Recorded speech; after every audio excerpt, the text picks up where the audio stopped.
যে আল্লাহ পাক ওয়াদা করেছেন, তার রাসূল সাল্লাল্লাহু আলাইহি ওয়াসাল্লাম হাদিসের মধ্যে বলেছেন, ইনশাআল্লাহ তাআলা বর্তমানের এই দুর্দিন ইনশাআল্লাহ কেটে যাবে, ইনশাআল্লাহ কেটে যাবে। একটা প্রজন্ম আসবে যাদের হাতে আল্লাহ রাব্বুল আলামিন দ্বীনের বিজয়ের পতাকা দান করবেন ইনশাআল্লাহ।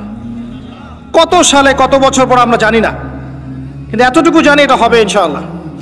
যারা হবে, যাদের দ্বারা হবে, তারা কোশ্চিনকালেও এরকম রিয়া, অহংকার, হিংসা বিদ্বেষ, আইওয়াস, হারামখোর, দুনিয়ামুখিতা এ ধরনের সংস্কৃতিতে অভ্যস্ত হবে না ইনশাআল্লাহ। যাদের দ্বারা হবে দেখবেন তারা তাওহীদপন্থী হবে, সুন্নাহপন্থী হবে, হালাল খাবে, ওদের পারিবারিক আদর্শ ঠিক থাকবে, ওদের মাঝে ঐক্য থাকবে এবং নিজের জান মাল সময় শ্রম দিয়ে তারা আল্লাহর পথে কাজ করবে ইনশাআল্লাহ। দেখে নিয়েন তাদের দ্বারা ইসলামের বিজয় হবে ইনশাআল্লাহ। মাঝখান থেকে কি হলো? মাঝখান থেকে আমি, আপনি, আমাদেরকে আল্লাহ পাক একটা সময় দিয়েছিলেন 30 বছর, 40 বছর, 50 বছর, 60 বছর। এই সময়টুকুকে আমরা অপচয় করলাম, আর কিচ্ছু না। আর এই সময় একটা চান্স, একবার চলে গেলে আর কখনো আসবে না। ইমাজিন, আপনি মনে করেন ইউ আর ডেড, আপনি মারা গেছেন, তারপর বুঝবেন যে আপনি মারা যাওয়ার পরেও উম্মার কিছুই যায় আসে নাই, এই মহাবিশ্বের কিচ্ছু যায় আসেনি, আপনি এসেছেন চলে গেছেন। যখন ছিলাম পৃথিবীতে তখন আমি আমার উপর অর্পিত দায়িত্ব কতটুকু পালন করেছি এর হিসাব আমাকে দিতে হবে পরকালে কিয়ামতের মাঠে। আল্লাহ পাক আমাদের কথাগুলোর গভীরতা বোঝার তৌফিক দান করুন।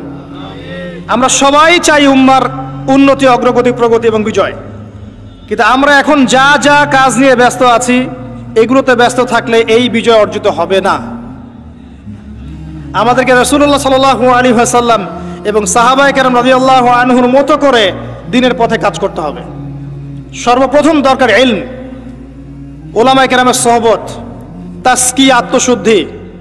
আপনার দরকার ওলামায়ে কেরামের মধ্যে ইউনাইটেড একটা প্ল্যাটফর্ম, একটা যোগ্য নেতৃত্ব, সবাইকে নিজের ভাই মনে করার মানসিকতা, নিজের দেশ, জাতি, উম্মাকে একসাথে নিয়ে এগিয়ে যাওয়া, সবার কল্যাণকামী হওয়া। দরকার যুব সমাজের রেভলিউশন, যুব সমাজের আল্লাহর পথে প্রত্যাবর্তনের রেভলিউশন দরকার। আমাদের মেয়েদের যে অশ্লীলতার পথে নিয়ে যাওয়া হয়েছে এখান থেকে ওদের প্রত্যাবর্তন দরকার আল্লাহর পথে। আমাদের পরবর্তী জেনারেশনকে আবু বকর, ওমর, ওসমান, আলী রাদিয়াল্লাহু আনহুর মতো আদর্শে গড়ে তোলা দরকার। অনেক কাজ বাকি আছে, অনেক কাজ বাকি আছে, কাজের বহু বাকি আছে, পথ এখনো যোজন যোজন দূর। আমরা এমন কিছু করে ফেলিনি এখনো যে বাংলার মাটিতে দিন কায়েম হয়ে গেছে, এমন কিছু করিনি আমরা এখনো।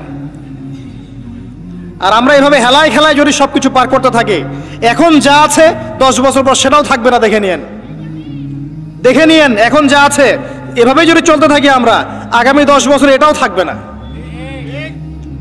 তখন আফসোস করতে হবে আগের 10 বছরই মনে হয় ভালো ছিল। হ্যাঁ, বিগত 10, 20, 30, 40, 50 থেকে যদি এভাবে কাজ করতে পারতাম হয়তো আজকে আমাকে অবস্থা দেখতে হতো না।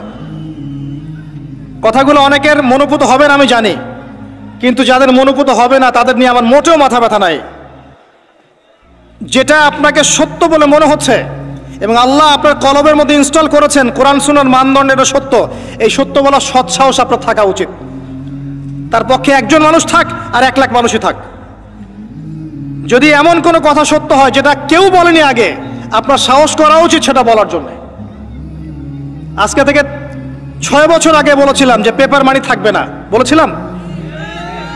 আগামী 10 বছরের মধ্যে দেখবেন ইনশাআল্লাহ তাআলা, আল্লাহু আ'লাম বছর কত, আগামী সময়গুলোতে দেখবেন পেপার মানি বলে কিচ্ছু থাকবে না, ডিজিট দিবেন, খালি ডিজিট।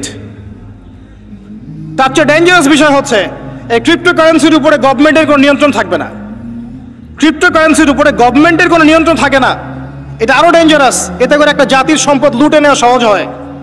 যারা এই কাজগুলো করছে পরিকল্পিতভাবে করছে, এমনি এমনি করছে না, সুপরিকল্পিতভাবেই করছে এগুলো।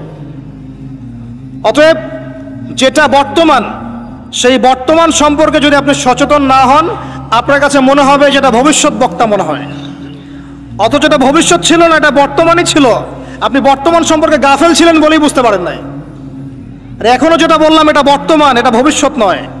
বর্তমান সম্পর্কে গাফেল থাকলে আপনি বুঝতে পারবেন না। লাহুম কুলুবুন লা ইয়াফকাহুনা বিহা ওয়া লাহুম আযানুন লা ইয়াসমাউনা বিহা ওয়া লাহুম আ'য়ুনুন লা ইউবসিরুনা বিহা উলাইকা কাল আনআম বাল হুম আদাল ওয়া উলাইকা হুমুল গাফিলুন।